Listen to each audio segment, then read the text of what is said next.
নমস্কার, দেখছি নতুন বাংলা নিউজ পপুলার আর আমি উজ্জ্বল সরকার। দেখুন, রানাঘাট দক্ষিণ বিধানসভা কেন্দ্রে এবার তৃণমূল কংগ্রেসের মনোনীত প্রার্থী ডক্টর সৌগত বর্মন। আর ডক্টর সৌগত বর্মনকে আমরা পেয়ে গেছি রানাঘাট বিনয় ভবনের ঠিক নিচে। আমি ডাক্তারবাবুকে বলবো যে দেখুন, রানাঘাট দক্ষিণ বিধানসভা কেন্দ্রে তৃণমূল কংগ্রেসের মনোনীত প্রার্থী হয়েছেন আপনি। আমার মনে হয় আপনি এই প্রথমবার ভোটের ময়দানে বা ভোটে লড়াই করছেন। প্রথমবার না, এর আগে লড়াই করেছেন। 2014-তে আমি রানাঘাট কেন্দ্র থেকেই এমপি ইলেকশনে তৃণমূলেরই প্রার্থী ছিলাম। সেই সময় একটা দুর্ভাগ্যজনকভাবে আমার একটা অ্যাক্সিডেন্ট হয়। সেই অ্যাক্সিডেন্টের পর তারপরে আমি মুভ করতে পারি না। সেই মুভ না করার জন্যই আমি তখন ওখান থেকে উইথড্র করি। তা আমার বদলে তাপস মণ্ডল যিনি ছিলেন বিসিকেবির প্রফেসর, উনি তারপরে কমপ্লিট করেন।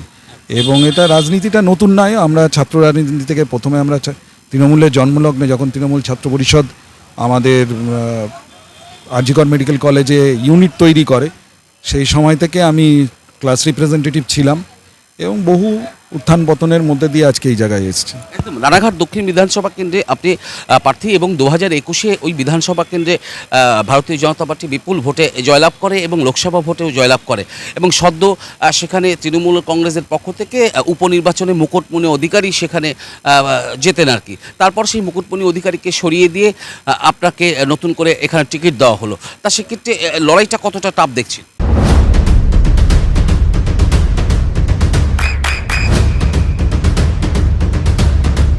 বৃষ্টিতে স্বস্তি। বৃষ্টি অ্যাকোয়া বিশুদ্ধ পানীয় জল। দেখুন, লড়াই তো টাফ, প্রত্যেক লড়াই টাফ, কোনো লড়াই তো এমন নয় যে সোজা। তবে এক্ষেত্রে আমি বলবো, এক্ষেত্রে তো প্রার্থী আমি নই, প্রার্থী হচ্ছে আমাদের মাননীয় মুখ্যমন্ত্রী মমতা ব্যানার্জি এবং অভিষেক বন্দ্যোপাধ্যায়। কাজেই তারা যে উন্নয়নের জোয়ার এবং যা আমাদের ডেভেলপমেন্ট এনেছেন, তাতে যদি কোনো সুস্থ সম্পন্ন মানুষ এবং যারা সঠিকভাবে চিন্তা ভাবনা করবে, আমার মনে হয় তাহলে তারা আমাকেই তাদের প্রতিনিধি হিসাবে আশীর্বাদ করবেন। এটার ব্যাপারে আমি 100% নিশ্চিত। কারণ আমরা কিন্তু কোনো মানুষকে লাইনে দাঁড় করিয়েছি, সেটা কিন্তু কোনো তার নাম কেটে দেওয়ার জন্য কিন্তু করিনি।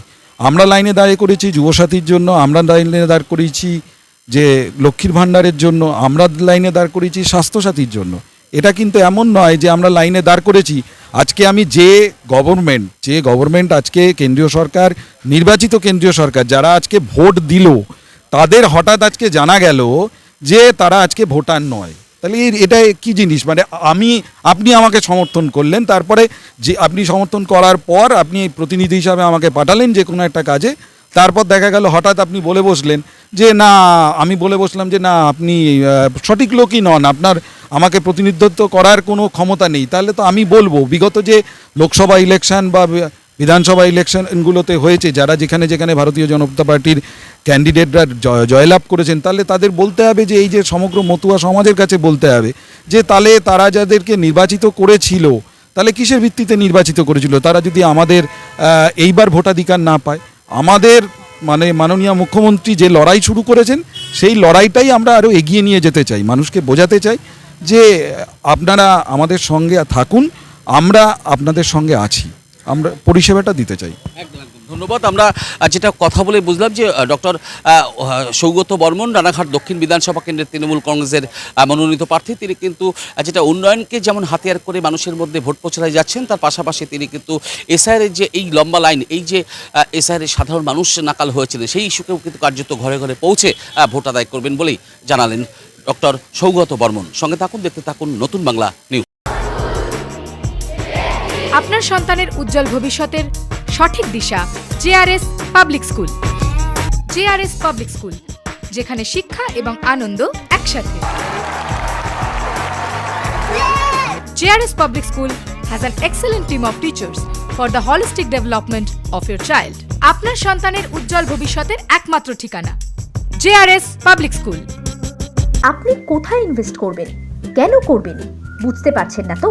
সঠিক গাইডলাইন পেতে আজই আসুন নদিয়ার চাকদাতে নিবেদিতা প্রাইভেট লিমিটেডে। Nivedita private limited, marketing and distribution service. Balcony বা সিঁড়ির রেলিং, মডিউলার কিচেন বা ড্রয়িং রুম, এক কথায় আপনার স্বপ্নের বাড়িকে করে তুলুন আরো সুন্দর।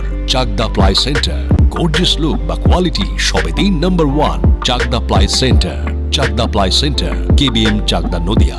হোমওয়ার্কটা করেছো? হ্যাঁ স্যার, এ বাবা, ভুল করেছো কেন? চোখে কেমন ঝাপসা দেখছি, লিখতে আর পড়তে খুব সমস্যা হচ্ছে। চাকদার মডার্ন অপটিক্স থেকে ভালো চোখের ডাক্তার দেখিয়ে নাও। প্রতিদিন প্রকৃত চোখের ডাক্তার ও দৃষ্টি বিশেষজ্ঞ মডার্ন অপটিক্স চাকদহে। চাকদা অ্যালুমিনিয়াম সেন্টার, প্লাই, কাঁচ, laminates, kitchen fittings, door lock, window ও অ্যালুমিনিয়ামের খুচরো ও পাইকারি বিক্রেতা।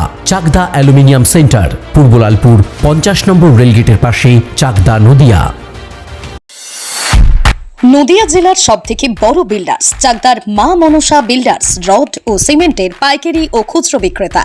মা মনসা বিল্ডার্স, পদ্মবিলা, চাকদা, নদিয়া। রুম রে মাত্র 1500 টাকা থেকে স্টার, খাওয়া দাওয়া রিজনেবল প্রাইস। নদিয়ার একমাত্র 3 স্টার ক্যাটাগরি হোটেল এনবি সোনার বাংলা হোটেল, কল্যাণী এইমসের ঠিক উল্টো দিকে, কল্যাণী, নদিয়া। নদিয়ার একমাত্র অথরাইজড ডিস্ট্রিবিউটর ঘোষ কমিউনিকেশন, থানার মোড়, চাকদা